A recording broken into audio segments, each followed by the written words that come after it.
Hey y'all, that's cultural appropriation. I'm not from Tennessee or Texas. How rude of me. You make a sweet noise there, partner. My name is Michael Akins, and I am a roaster and a green bean buyer here at Kaffa Roastery. Good to be back, and we have new coffee. TUMMA SUMU, the dark smoke, and if you want that smoke, we got plenty. So this is our newest dark roast, and you might be asking yourself, why? You guys are perfect. You don't need more coffee. Yes, we do. So what we wanted to do, we kind of thought we've been having a lot of good success with Voima and Korpi, and so we kind of uptake that roasting style and apply it up the line for something a little bit more like aggressively dark. We as Nordics tend to be even on the light side of dark coffee. So what we really wanted to do is get some not just darker, but more dynamic and dark at the same time. So that's what we basically did with TUMMA SUMU. And yeah, so your origins here, a 50-50 split, Uganda, Ruinzori Natural, you've heard of him, and Guatemala from La Bolsa. The Guatemala is quite a dense coffee. It has a lot of fruit and some really interesting flavors in there. Some really nice stuff. A softer acidity, but like a mineral acidity, which is really good. It takes a lot of heat really well. So even at the hot temperatures, when we're going to leave it in there for a long time, even a minute or two more than normal, it gets dark, but it doesn't fall apart, which is really good. You gotta have somebody who can take the pressure, and that's Guatemala. The Uganda is a natural, so it has these kind of wild, fruity flavors. They're a little bit up and down, and a really soft acidity.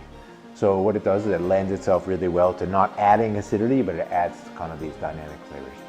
Obviously, with a darker roast coffee, it degrades the acidity down quite a bit already, but we want to make sure that it's nice and soft. So dynamic Guatemala, really exciting, takes the heat well, handles the pressure, and then Uganda to add some natural softness and even a little bit more body to the coffee.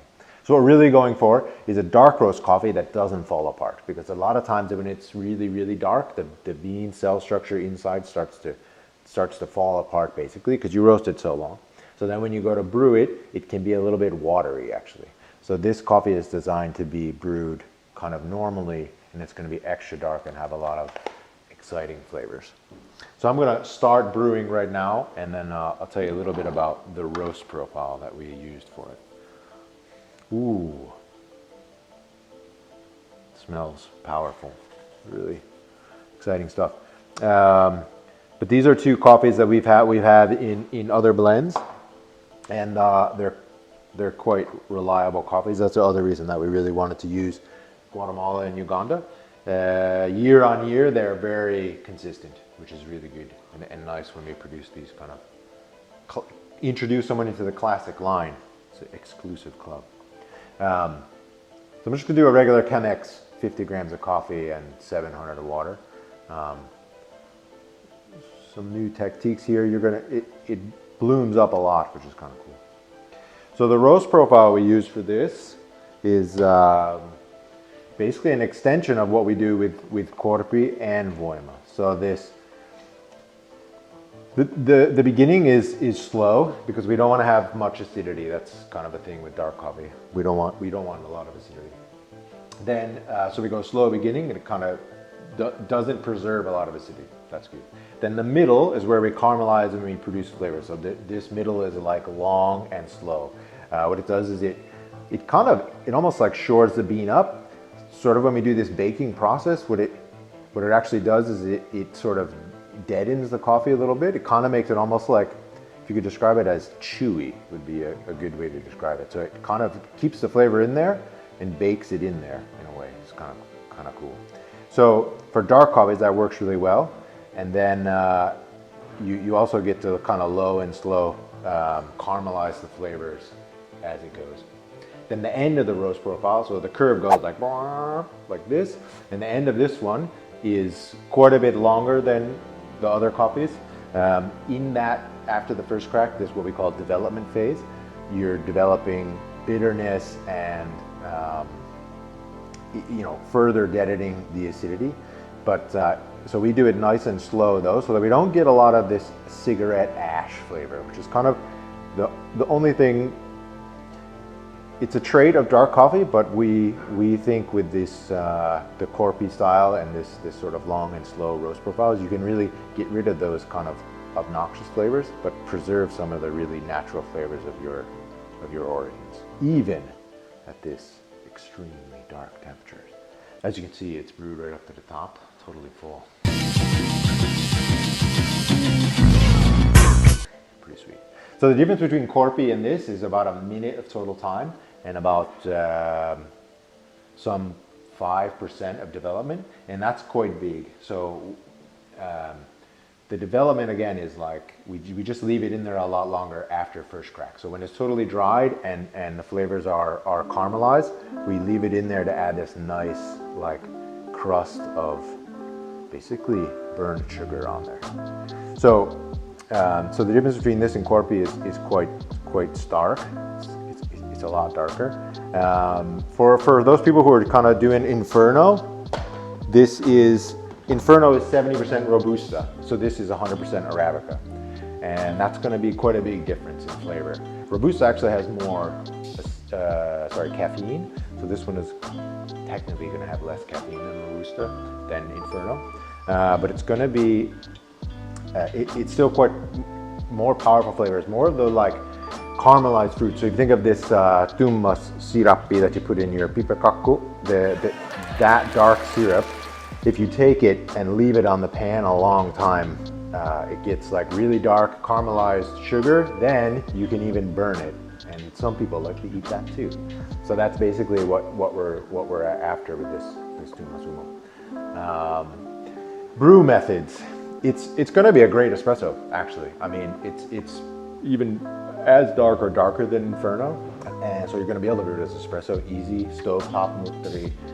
Chemex obviously is a really good one. It makes a really bold cup anyway, like a really heavy cup, so that's going to be great. French press, also a really good option for this.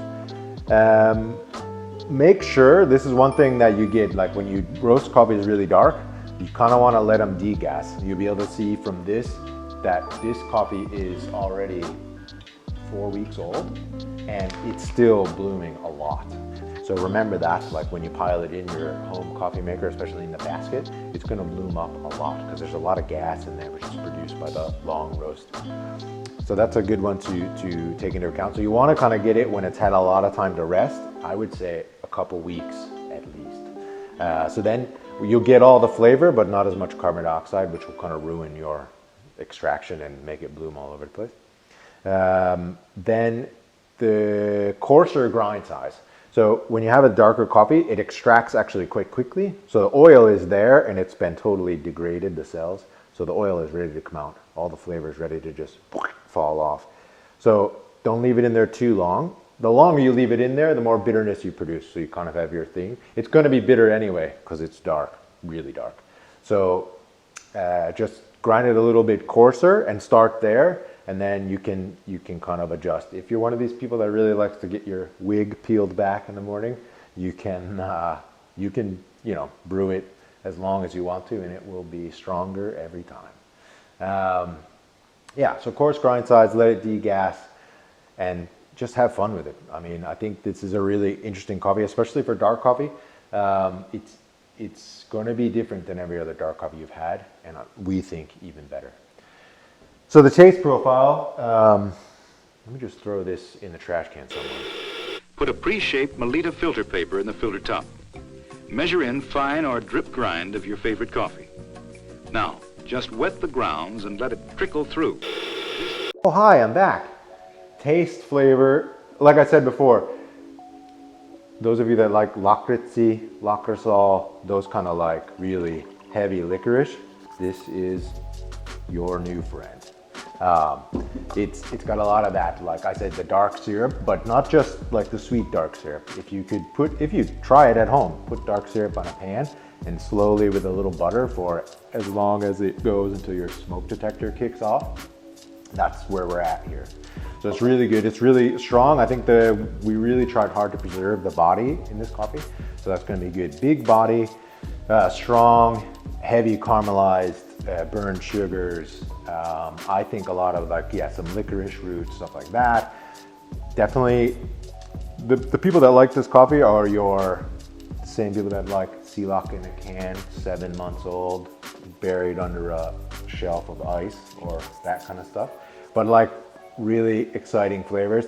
Definitely dark espresso drinkers. If you want to mix with milk, you want to make a frappuccino, or you want to make like a nice like muuttoripano in the morning and pour some like heavy cream on it, this is going to be perfect for that. So it's a really good balance for everything kind of like heavy and fatty. Another good. Oh, also affogatos. In the summer when it gets warm again, and it will, don't worry. Vanilla ice cream, great. It's a great option. Ooh, yeah. This is what they call in the coffee world bold. And yeah, but it's really good. And I'm very excited for people to try it, and I can't wait to get everybody's feedback. But do check it out on the website. It'll be up there now. And yeah, we'll see you in the spring. Do you want to do it any more perfect? I don't know. What else can I say, guys?